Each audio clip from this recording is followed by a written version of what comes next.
weather is starting to warm up. Outdoor entertaining season is here. And for those of you looking to zhuzh up your outdoor spaces, the Bro-Laws have you covered.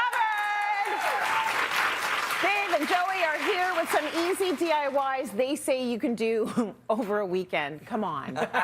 You can do over a weekend. Like, this is phenomenal. It looks incredible, but you two are pros, and I cannot wait for you to walk us through this.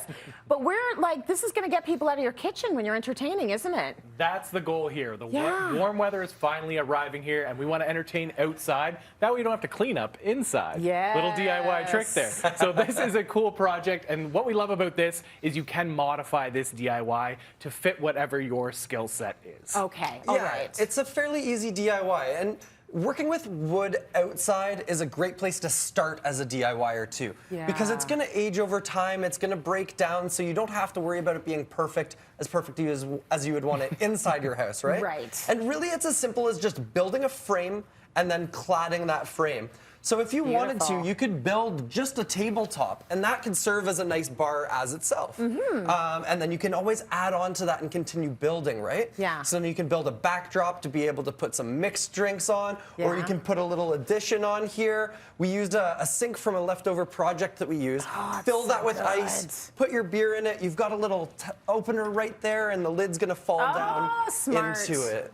You thought about everything, and it's like you never come here without booze. Do you notice? You find a way to weave it into so many of your segments. It's becoming a trend. Well, speaking of which, we did a little wine holder on the side there too. So again, so cool. Super easy. That's just holes drilled out of the side of the boards there. You can throw the wine bottles in. We put a little board on the inside just to keep them with that tilt. That's smart. Super easy little add-on. Obviously, you're not going to want to leave your wine bottles outside, but a good spot to have them while you're entertaining. That's pretty much the only thing the raccoons don't want in my in my backyard. So maybe we can leave them outside, but you can have ice underneath there. You've got everything you need, and you're saying, talk a little bit about the build. Yeah, so the build's actually not that hard, and one thing we want to state is making sure you're using the right fasteners. Yes. So here, this is a coated screw, so it's going to last outside. It's not going to rust as much and break down. Where this is an interior screw. So this is going, if you're using this outside, the weather's going to get to it. It's going to break and fall apart over time. So just make sure you're using the right fasteners when you're building something like this. And it'll say that on the box, right? Yes, exactly. Okay, it'll say exterior. Exactly. Okay, very cool. All right, let's move on to an overhead structure that you can create yourself, right?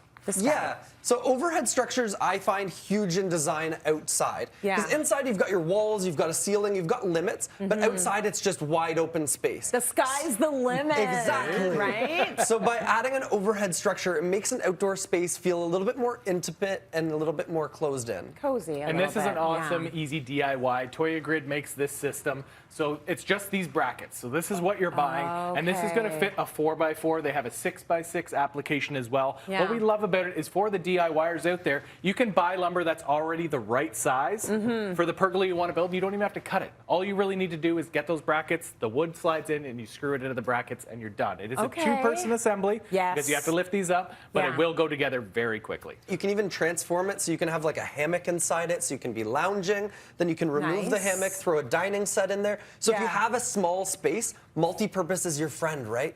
So being able to utilize it in different ways is key. And for all of these DIYs, those are all the tools we use to build it. So that's why I say it's easy. This is the whole thing. That's it. You just need a saw and a drill and a tape measure. You're good. Okay, so it's easy to do. That's the workshop. They're still like, no.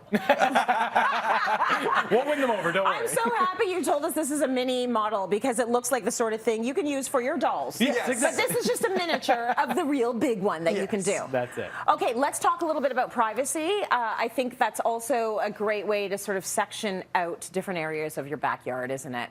Absolutely, especially in small spaces. If you're living in a multi-unit space, being able to use it as a divider so that each person can have their own individual space. But also the back of your house is typically boring. It's just a blank wall of brick or siding and there's nothing to it.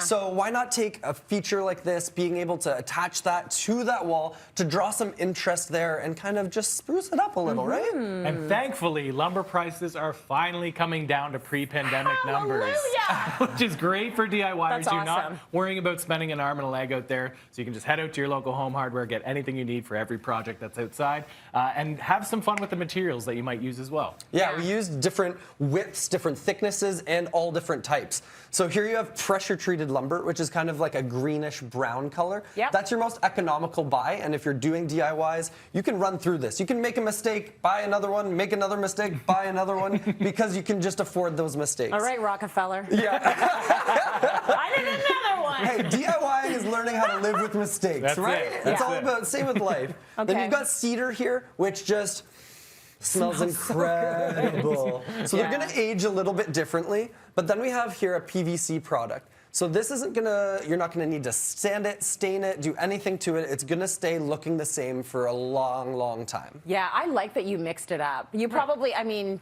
probably you wouldn't want to do it because they're all going to age at a different pace, but that looks like a good design. But I mean, I kind of like it. I wanted to show that off. And Yeah. you could even start working with some exterior stains, and you can Yes. stain them different colors. So like, Yeah. in a house, we think of all the accent walls that we can add to the space to make it unique. Yeah. Why not do the same outside, right? Totally. We want to take the interior, bring it outside. So I'm like embarrassed to say what we do with our little privacy walls. We've got a few of them in the backyard, but that's where we hang the laundry. Perfect. So Multi-purpose. We're running a really classy joint at my house. It's all hanging on the top of those. Burles, thank you so much.